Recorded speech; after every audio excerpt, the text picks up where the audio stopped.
Hello everyone, my name is Arvind Panda. I am a student of UPS Dehradun. I am a fourth year student and currently I am a legal intern in Lexus and Company for the month of June. And for today, the second topic in which I am going to talk about in this video is about right to hygienic food. Is it a fundamental right in India? So, food protection is a major public health issue in one of the most populated countries on the world, that is India. The challenges of feeding a large geographical depressed population, millions of whom are undernourished, are immense. That has contributed to a illicit, deceptive vendors and weak policy. The increasing economic growth, rising income, and continuous urbanization has led to the change in the Indians' eating habit.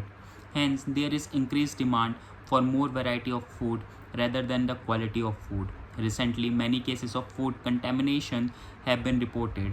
One such case is Nestle Maggi Noodles of 2015, where the product was recalled due to the belief that it had the presence of high lead contamination, which could result in a massive health hazard.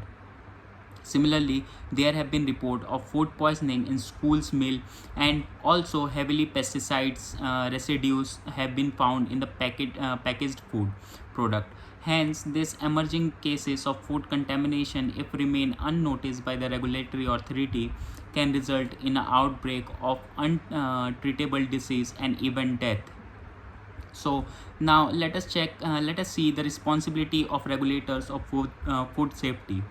Till the emerge of 21st century, there were several different laws governing food manufacturer business in India.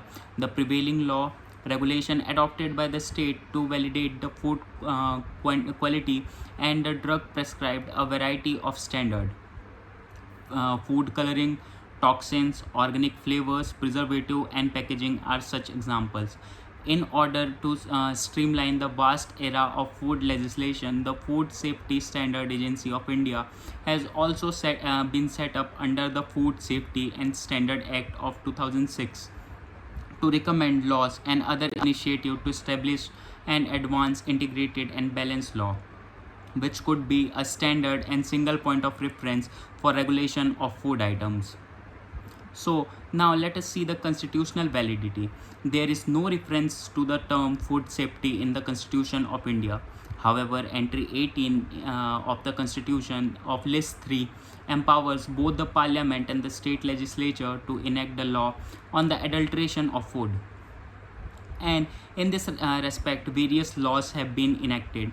According to every citizen of the country has a fundamental right to safe and nutritious food, as Article 21 imparts the right to life, and Article 47 imposes a duty on the state to raise the level of nutrition and public health by safeguarding the right to food from any adulteration.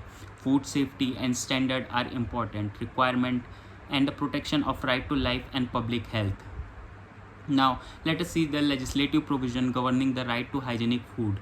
The Indian food processing industry is governed by a number of laws governing facet of hygiene, licensing, and other perspective bases that are required to start and run a food business. The law concerned with food health in India was the Prevention of Food Adulteration Act of 1954. The act was in place for more than 5 decades, and there was a need for modification due to several purposes, including the changing requirement of our food industry.